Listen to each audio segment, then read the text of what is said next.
What's up, YouTube fam? Robbie C here. Today we're up in Clayton, Georgia at the Eagle Creek Disc Golf Course, which has a whopping 2.6 star average on UDisc.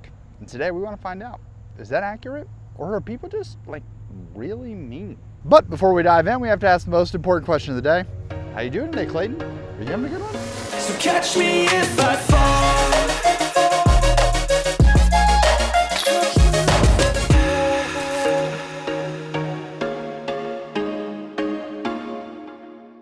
So, for those of you who are unfamiliar, there is an app. It is called UDisc. And UDisc is a free app that has a premium subscription feature to it.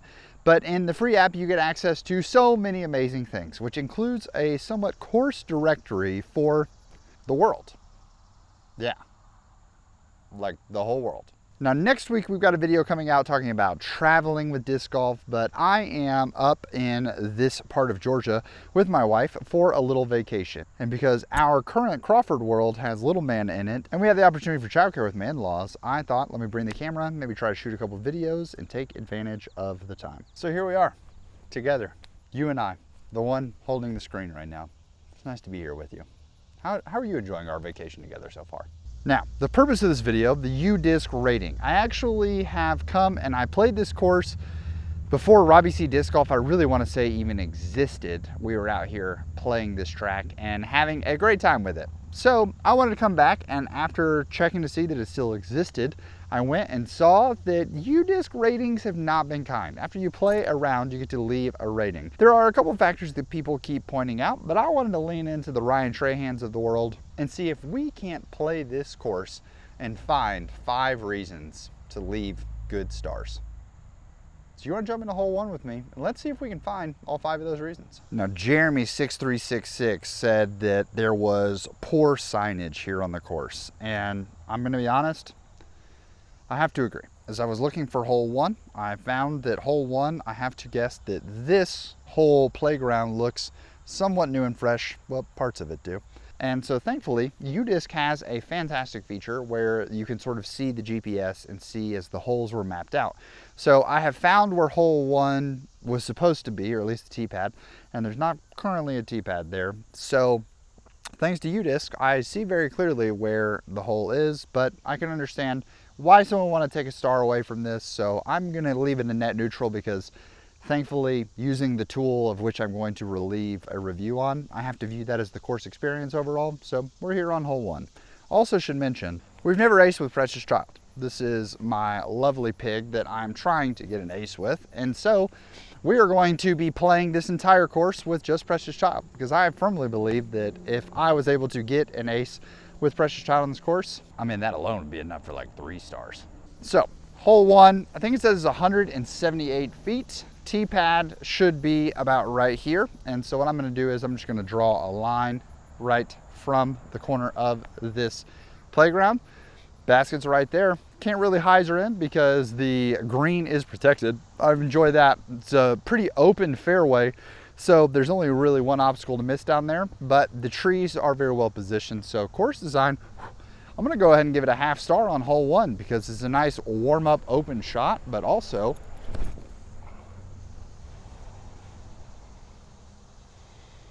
you can mess it up. Looks like a little bit of a drop off behind the basket too. Could be an interesting putt.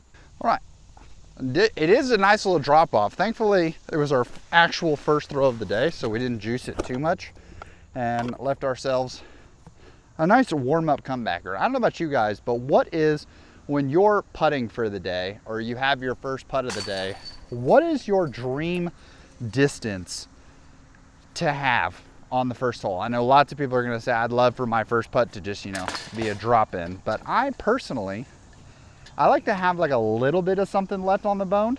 Not enough that I'm like kicking myself I should make this every single time. I kind of almost prefer when there's that little bit of anxiousness. So you got to actually warm up the putt for the day. Could be a lot of fun. Maybe that makes me a loony man. But course design, I'm going to go ahead and give this a full star because hole 1, for being what appears to be a wide open field, we use these trees masterfully. I mean, this hyzer line entirely shut off.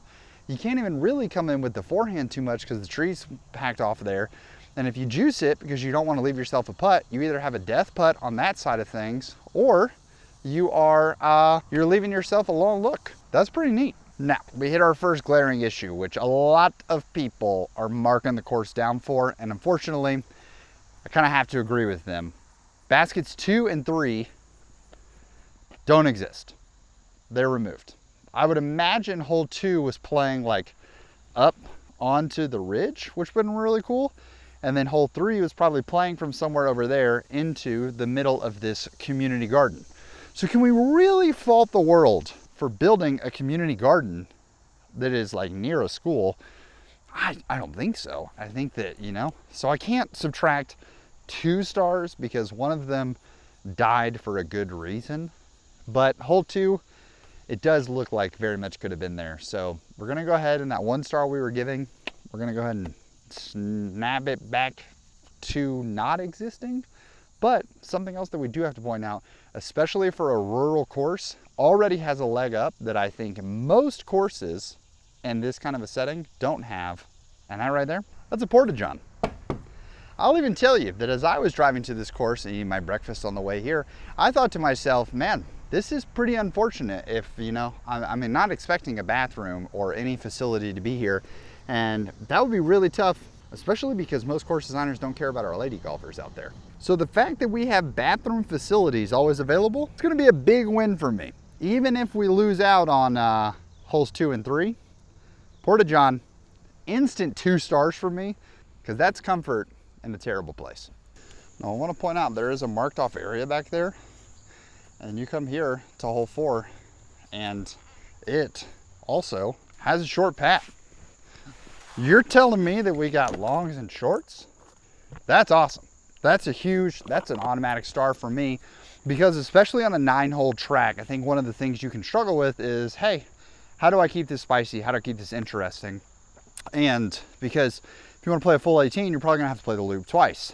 What really is cool about a long and a short pad is you can alternate. You could play longs on the even holes, odds are short, and that'll flip you so that when you come back through and play them the second time, you should be playing the opposite pads. Or you could just say, hey, we're playing all the shorts on the front 9, we're playing all the longs on the back 9, or vice versa, however you want to tackle it. But this hole right here comes out to 232 feet. Now, this is really cool because I think that you could be tempted for the low line right here. I'm not personally tempted by the low line, but I think it's pretty neat.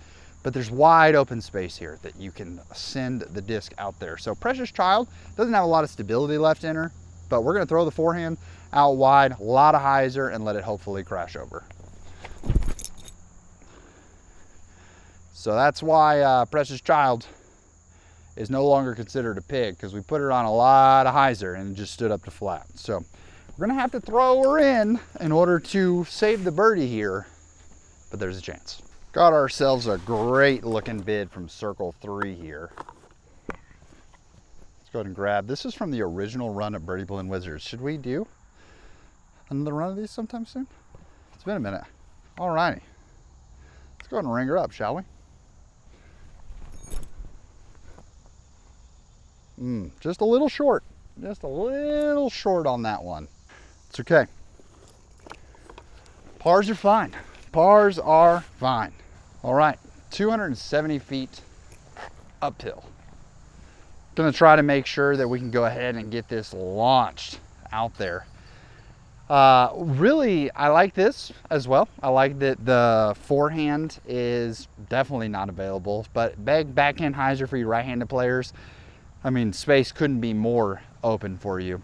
And I will say another perk, and I'm gonna add a star here to just continue to show that course design in this space really doing a lot of work, because I've seen lots of these types of tracks where there's just this open field in the middle and they don't know how to utilize it. So they design a course that is like, if this is the course and you've got just this big grassy area in the middle, we just like play these holes just along the edge of the wood line or the park in the middle.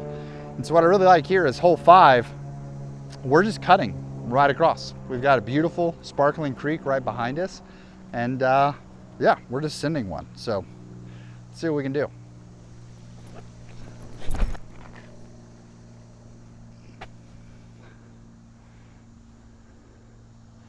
Okay, it's not an ace run, but felt like a pretty smooth 270 out there, eh?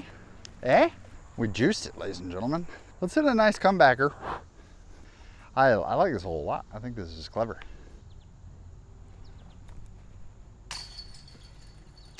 That was left side. That was left side. That was short. And this, ladies and gentlemen, is Goldilocks. Nope, it wasn't. It wasn't. It was too tall. Okay, 2 pars. 2 pars. Out driving this hole with Precious Child was not on the bingo card. I'll go ahead and tell you guys that. Now this is a scary one. I'll just go ahead and tell you that because we are crossing the greenway once again. But now instead of the nice beautiful creek being behind us, directly in front of us, this is a danger shot, which, you know, kind of have to approach the course in 2 different ways. Step 1. Was this supposed to be, because there's a really beautiful Lake Burden around here, was there supposed to be this like desire of families are coming and learning disc golf and like they're on this family vacation at the lake and they want to come play a fun course? Beginner friendly. I think that makes sense for the whole length that we're experiencing here on the course. However, I will also say that a shot like this does open up opportunity for you to lose discs, which some people think is not a good sign for a beginner-friendly course. So we're gonna throw a little bit of a turnover. The thing about throwing turnovers is that they can go horribly wrong, but also they can create some sneaky distance if you get it wrong. So we're gonna try to just dial this in.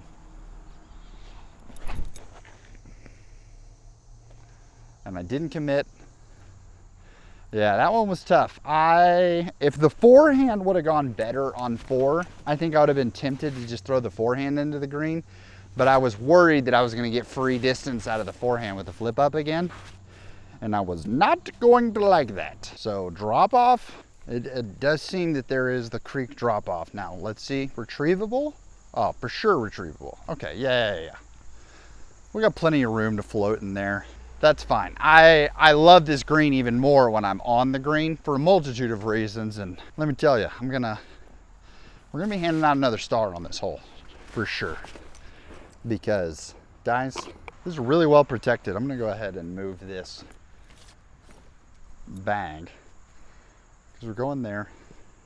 We're gonna kind of just float it around this tree and let it drop into the basket just outside the circle. That's way high. It's a good thing that we said it was retrievable because I've just been sort of softening my wizards lately. And as I do that, I have proceeded to, if I don't get the putter flat, if you're a push putter and you're ending up with a lot of rollaways like that, it's because you're not committing enough. So it's coming in on too much hyzer because you're trying to let it drop into the basket instead of committing on the pop. And thus, when it hits the ground, it turns into a little wheel. But let me go ahead and tell you about why I think another reason we're getting a star, and that is that the T sign for this course, or like the course sign, and they have all these sponsors that they are like responsible, hole sponsors, all that. And I think that when you're doing hole sponsorships, it's a really easy way to try to help promote and get the course in the ground and help cover some of the costs of putting the course in the ground. So how do you honor, how do you thank those sponsors? I think T signs are a lot of it, but they went the extra mile here. And you can tell that Huddle House, Clayton, Georgia, has sponsored this hole. So while you can tell, this is an old course. It's been here for quite some time. The baskets have definitely seen some things. We know Huddle House, Clayton, Georgia, that is a business that cares about disc golf. And if they care about disc golf, then we care about them. Am I right, boys? All righty, here we are. Oh no, there's like 3 twigs or little branches that have fallen on the tee box, which is probably why Joyce Sauer said, very neglected course, 2 baskets short. Grabbed because it was a long way, along my way in a new state, but I wouldn't come out of my way, as mentioned in other comments. The least attractive 7 holes of golf I've ever played. Well, I'm sorry, Joy. I'm sorry that Joy, based on that comment, has to either be from the Northeast, where you're playing the Maple Hills and Meadowbrook Orchards of the world, or I don't really know, Joyce. But hole 7 here, this has been pretty kept up to me. All the tee pads have been cleared. This is the only one that had stuff on it, and it's because it's literally under a tree, so that's fine. Now, hole 7, par 4. Honestly, it's getting another star for me, ladies and gentlemen, because I love when a par 4 is included early on, because it teaches people that disc golf isn't always just a bunch of par 3s where you throw it, you putt, you try to make the birdie, right?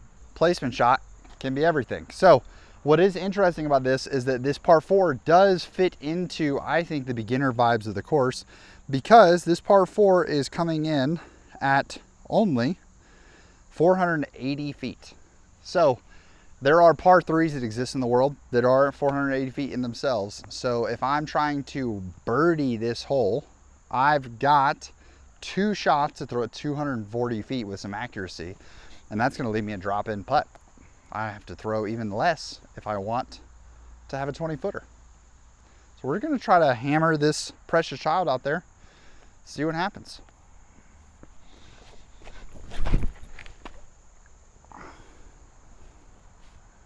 We got some drift.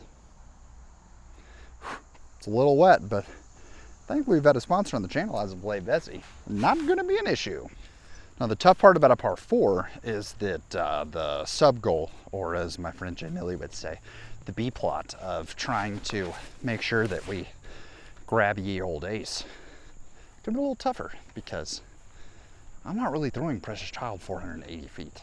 But regardless, might still get a birdie. This is sick. This is the bread and butter for me of how a par 4 should be. So if you eat enough distance off the tee, you've got a straight shot over to the basket. Easy peasy, no punishment whatsoever. But if you're a beginner, like the course is sort of aiming for, and let's say that you're throwing your drive to about here, right? So you're throwing your drive, you grab your DX Leopard, you're having a good time with it. You've got a decision point here, because we have open space to the left that's safe. It's going to be a lot harder to get the birdie here because low ceiling riding the entire way. Now, if we want the birdie, we're going to have to press the gas, and we're going to have to go straight over the creek up this little tunnel shot right here, try to go for it. Now, I'll be the first to tell you that if I was doing this challenge with like an A5, or I was doing it with any other disc than Precious Child, the decision would be easy. I'm going right up the gut. But we'd like Precious Child to still remain, at least for the rest of the video, if not in our lives forever. So we're gonna go the forehand, steep hyzer, and just punch it out there.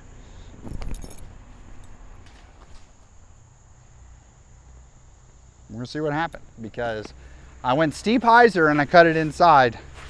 Did it, by hitting the branches, keep getting pushed further right and fall into the water? There's a very real possibility. It did. It's right there, behind the unfocused branch. Here, piggy, piggy, piggy. No, no, no, no, no, no.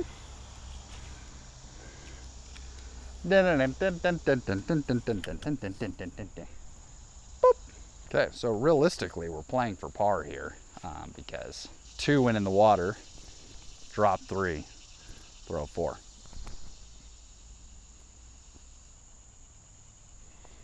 I don't think I gave that enough height. For the par save, absolutely not. But we are parked. Take our 5 and walk away.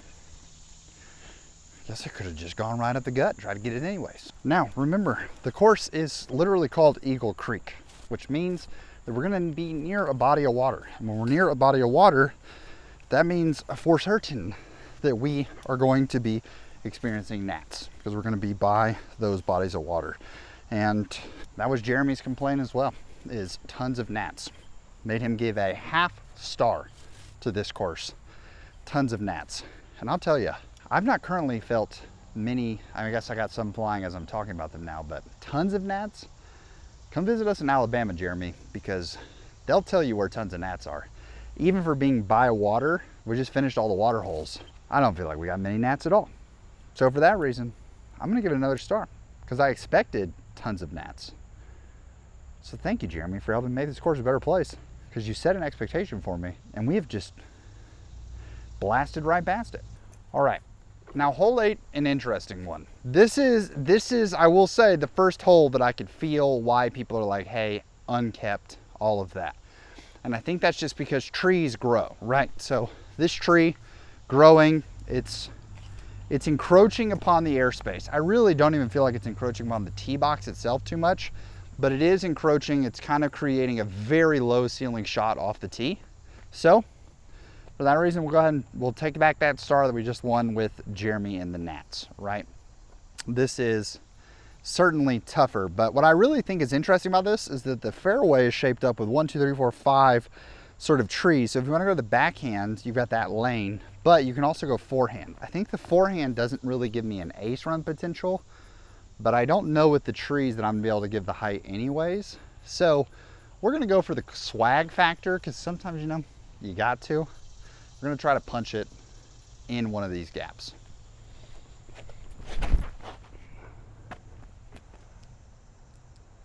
Oh,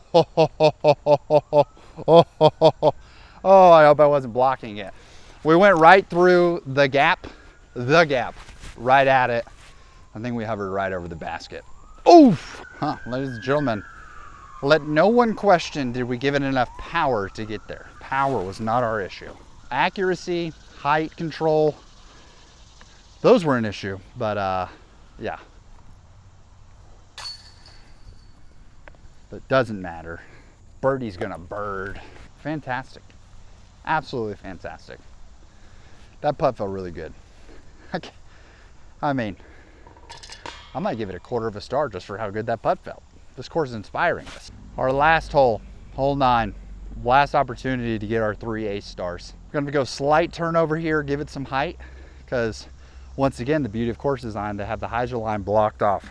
I think when you think about a wide open pitch and putt style course, hyzer lines over and over again and how you think you would solve and break the course, but truly they've done an excellent job of just negating the hyzer line. Like that one's a straight line, this is straight.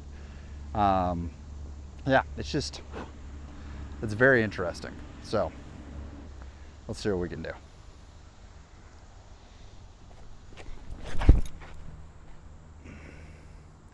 We put the curve on it. Just really poor run. Really poor run. Let's see if it was the A5's day. I think a forehand probably is better.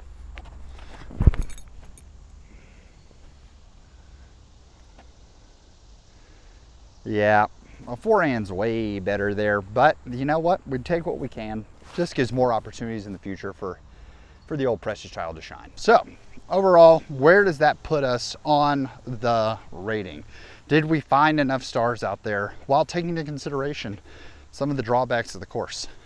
Yeah, I do think that we ended up with a wonderful 5-star opportunity. So why don't we go ahead and close this putt out and give Eagle Creek what it deserves.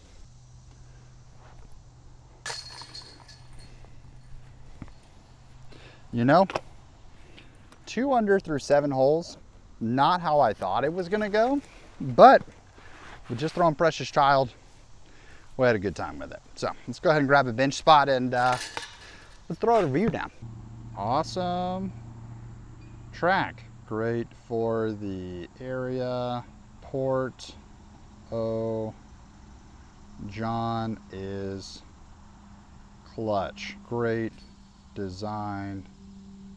Utilizing every tree masterfully. It was 5 stars with 7 holes. Can't wait to see it with a full 9 again. Also no gnats. Yay. And submit the rating. Thanks for feedback. Awesome. So shout out to Sean and Tosniak for designing this course. I thought he did a really good job and I very much enjoyed coming out to this course.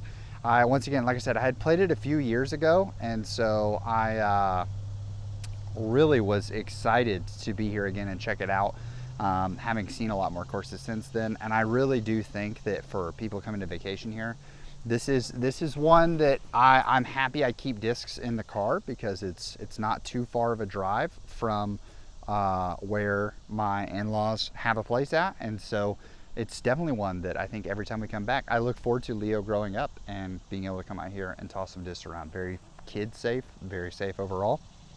Fantastic. So if you guys enjoy this type of content, when you're looking at courses and you're reviewing them, what do you look for? If you want to see more like it, let me know in the comments down below. So thanks so much for watching. Hope you have an amazing rest of your day. Please make it fantastic for someone else too. But for now, we're going to leave you with 5 stars.